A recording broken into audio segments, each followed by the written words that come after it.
being tried by police. That truck is heavier than the usual cars we see that's done to. Absolutely, Makes it that's more exactly difficult. right. And it does look like he's getting back on the 5 freeway here, guys. It looks like it's going to be on the southbound side of the 5. We're now in Pacoima. We came out of Arleta. LAPD is following this from the air as well. There's an LAPD airship up southbound side of the 5 freeway, now approaching the 170 in the far right lane. And initially, just prior to us picking up the pursuit, Steve, we did hear that he was traveling at a very high rate of speed and very dangerously on the northbound side of the 5. Why he chose to exit at Terabella and make his way into Arleta and then back onto the 5, we don't know. Sometimes these guys are familiar with these neighborhoods. When they're in a familiar neighborhood, they feel that they might be able to evade police. We don't know that at this time. But again, recapping the situation here, this is a 2005 white Ford utility truck, and the suspect being described as a male Hispanic, armed, and he's an assault with a deadly weapon suspect at this time. And unclear if he, how many people he injured, where that incident took place. All we know is that the Los Angeles Police Department has caught up with him, and they are chasing him now down Interstate 5. Hey, Rick, it's Marla here. Any indication that the utility truck is a stolen vehicle, given that it is a utility truck?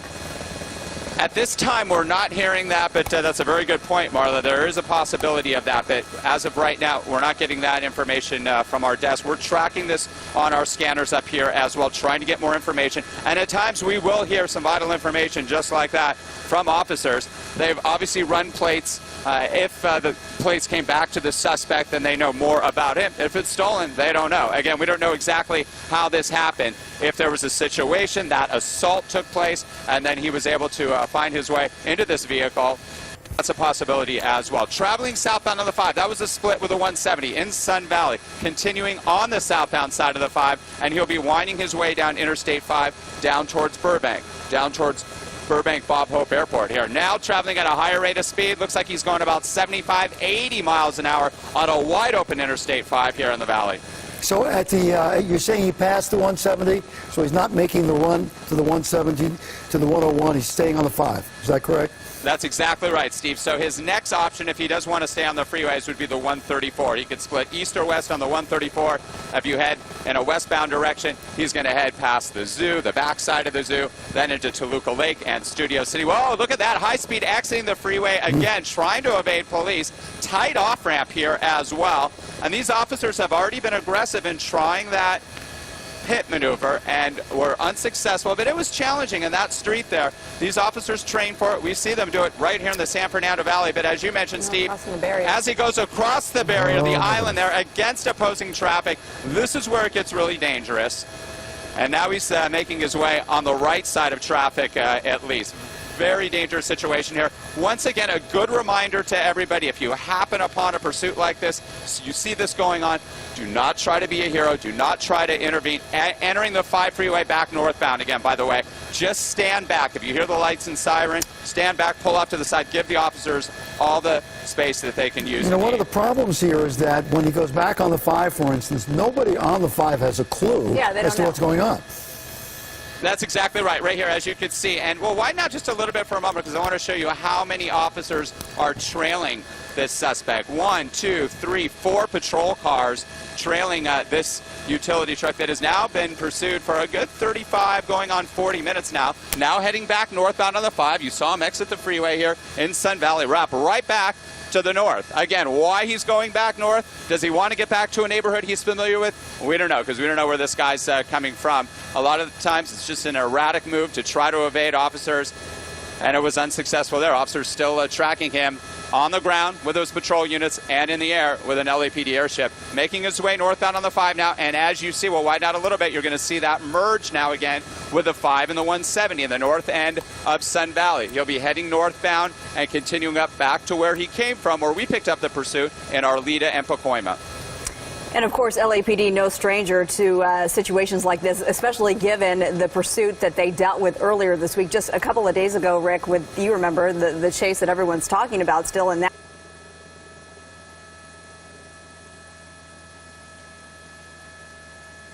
Yeah, a little over 30 minutes ago, that's what we're hearing. They first picked it up on the scanner in the valley here.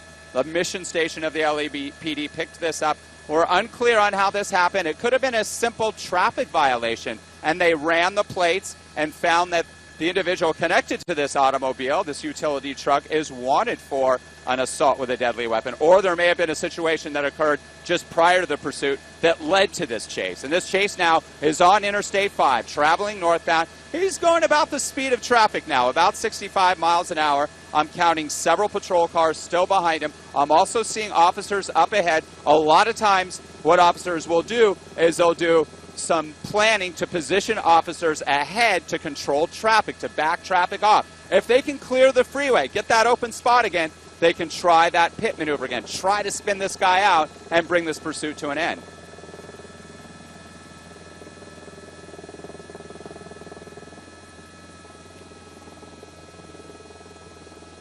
That's exactly right. Laurel Canyon alongside the 5 here, Steve, traveling northbound on the 5. The next freeway will be the 118. So about 2/3 the way up from the 5 and the 170 and the 118 freeway. And yes, he is exiting here, and the exit point here appears to be Van Nuys Boulevard. Exiting at Van Nuys Boulevard here, and we are now right on the border of Arleta and Mission Hills, coming back underneath the 5, so he's heading westbound on Van Nuys Boulevard here, and he's going to be heading back to that same neighborhood where we first picked this pursuit up in Arleta.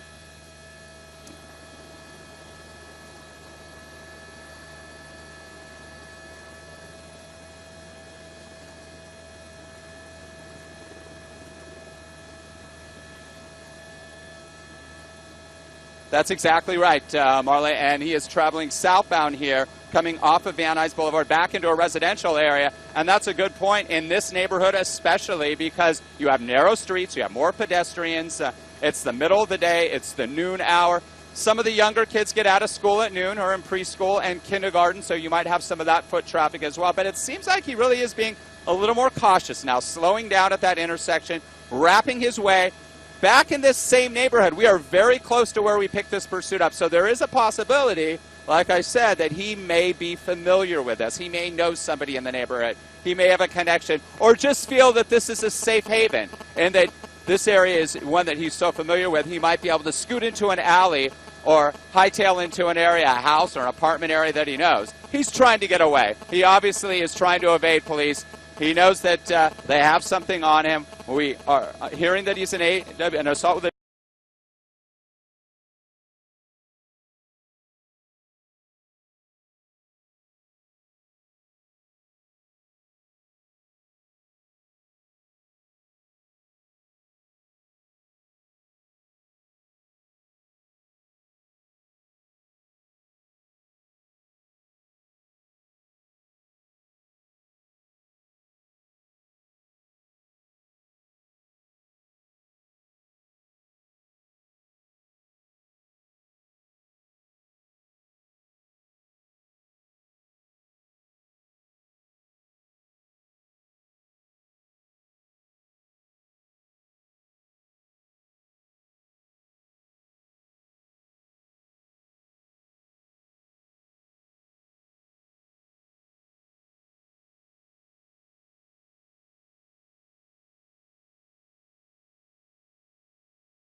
White's back, and they'll probably use a couple to block off some of the streets that are leading up there and just have to reroute traffic until they get there. But they'll clear up those resources rather quickly.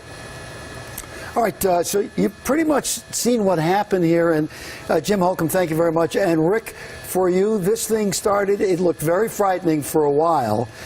We saw the guy drive through an apartment complex, it looked like, hit a gate, knocked a man over.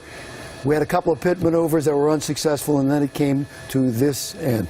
We will bring it up to date on the latest on this coming up at 5 o'clock on Studio 11 LA, and that's it for us. We thank you for staying with us through